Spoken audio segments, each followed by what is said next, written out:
अस्सलाम वालेकुम। मेरा नाम डॉक्टर मशहूद है और आज की वीडियो में हम मर्दाना कमज़ोरी के बारे में बात करेंगे और ये जानने की कोशिश करेंगे कि मर्दाना कमज़ोरी की वजूहात क्या होती हैं और उनका तदारुक कैसे करना है, इसका इलाज कैसे करना है।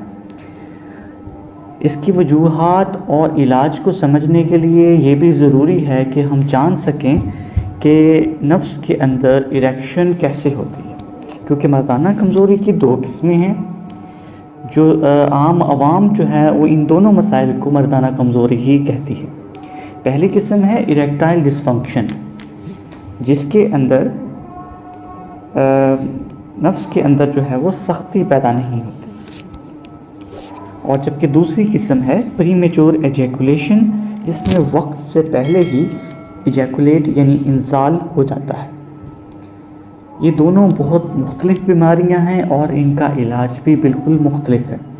आज की वीडियो में हम सिर्फ पहले मसले के बारे में बात करेंगे कि नफ्स के अंदर सख्ती ना पैदा होने की क्या क्या वजूहात हैं और उनका इलाज हम कैसे कर सकते हैं। सबसे पहले हमें ये मैकेनिज़्म जानने की ज़रूरत है कि नफ्स में सख्ती कैसे पैदा होती है। किसी भी अपने पार्टनर को जब देखते हैं तो हमारे जहन के अंदर नफसानी ख्वाहिशात जन्म लेती हैं। ये नफसानी ख्वाहिशात की अट्रैक्शन की वजह से होती हैं, यानी कि ये एक साइकेट्रिक लेवल का इशू है। यानी आपकी साइकेट्रिक इश्यूज़ होंगे तो ये अट्रैक्शन अगर कम हो आपकी, तब भी नफ्स में सख्ती पैदा नहीं होगी। लेकिन अभी हम पहले मैकेनिज़्म की बात कर लेते हैं। सबसे पहले क्या होता है, जहन के अंदर एक ख्वाहिश जन्म लेती है, यानी कि डिज़ायर जो है उसके रिस्पॉन्स में उसके रद्द अमल के तौर पर हमारे दिमाग के अंदर ही मुख्तलिफ केमिकल जो हैं वो रिलीज़ होते हैं।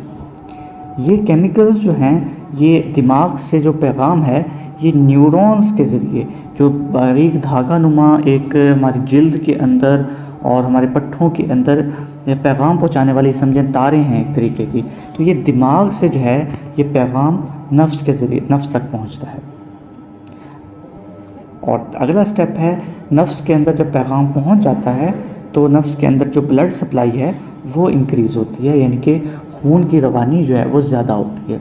खून की रवानी ज़्यादा होने की वजह से नफ्स के अंदर खून जो है वो जमा होना शुरू होता है और इसका साइज़ जो है वो इंक्रीज़ होने लगता है, वो बढ़ने लगता है। अब इस पूरे प्रोसेस में कहीं पे भी कोई अगर मसला होगा तो उसके नतीजे में मर्दाना कमज़ोरी या इरेक्टाइल डिसफंक्शन हो सकता है। कौन कौन से स्टेप्स हैं? जैसा कि डिप्रेशन है, बहुत से जहनी अमराज हैं, इनमें भी दिमाग, क्योंकि डिप्रेशन जो है, ये वर्ड से आपको पता चल रहा होगा, डिप्रेस्ड, यानी आपका जो दिमाग है उसकी एक्टिविटी कम है। जब दिमाग के अंदर वो केमिकल्स कम होंगे, एक्टिविटी कम होगी, तो ब्रेन से जो सिग्नल हैं वो नफ्स तक नहीं पहुंचेंगे और इरेक्शन में मसाइल पैदा होंगे। तो डिप्रेशन का अगर आपको इशू है तो सबसे पहले डिप्रेशन का इलाज करना ज़रूरी है। बहुत सी ऐसी अद्वियात भी हैं जो कि इरेक्टाइल डिसफंक्शन करवा सकती हैं, जैसा कि बहुत से एंटी डिप्रेसेंट्स हैं, और इनमें टॉप ऑफ द लिस्ट जो एंटी डिप्रेसेंट है वो एसाइटैलोप्राम है। वो अगर मर्दों के अंदर इस्तेमाल किया जाए तो वो इरेक्टाइल डिसफंक्शन करवा सकता है।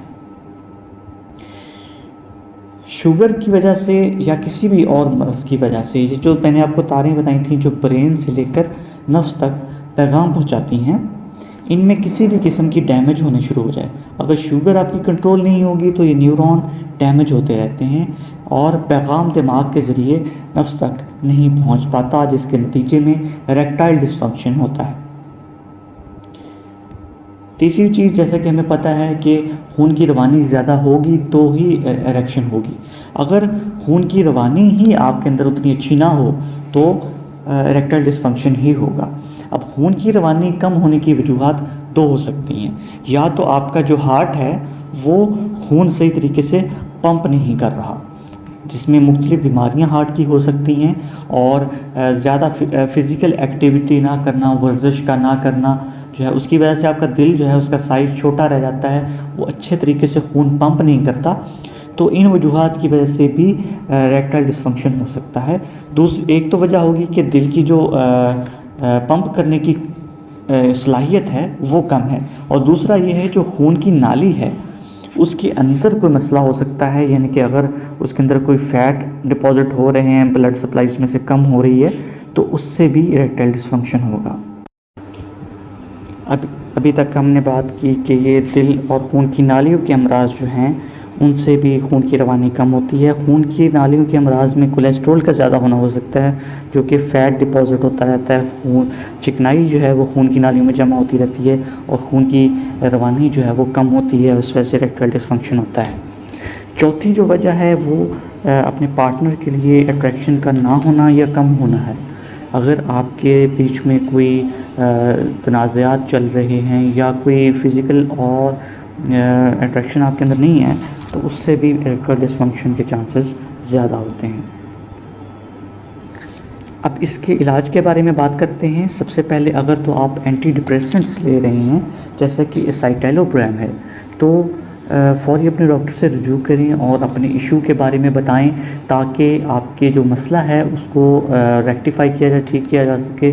और आपका डॉक्टर जो है वो या तो एंटी डिप्रेसेंट तब्दील कर देगा या फिर अगर उसे महसूस होगा तो इसकी डोज को तब्दील किया जाएगा।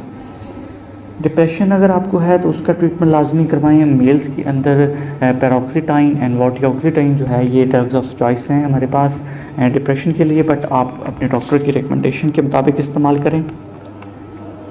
ब्लड शुगर और कोलेस्ट्रॉल को कंट्रोल रखें। ब्लड शुगर के लिए अपनी डाइट जो है उसको उसमें से कार्बोहाइड्रेट्स जो हैं, सिंपल कार्ब्स यानी शुगर और जितनी भी मीठी चीज़ें हैं इनको अवॉइड करें। कोलेस्ट्रॉल के लिए आपने बैड फैट्स जो हैं वो अवॉइड करने हैं और गुड फैट्स इस्तेमाल करने हैं। वर्जिश ज़्यादा करें। वर्जिश करने से हार्ट की कंडीशनिंग बेहतर होगी। हार्ट के जो मसल्स हैं, जिस तरह बाकी जिस्म के मसल्स ग्रो करते हैं उसी तरह हार्ट के मसल्स भी मजबूत होते हैं अगर हम एरोबिक एक्सरसाइजेस और जॉगिंग वगैरह करते हैं। उससे हार्ट की एक्टिविटी जो है वो बेहतर होती है और खून की रवानी बेहतर होगी हार्ट के मजबूत होने से। कि अपनी इज़्दिवाजी ज़िंदगी को खुशगवार करने की कोशिश करें।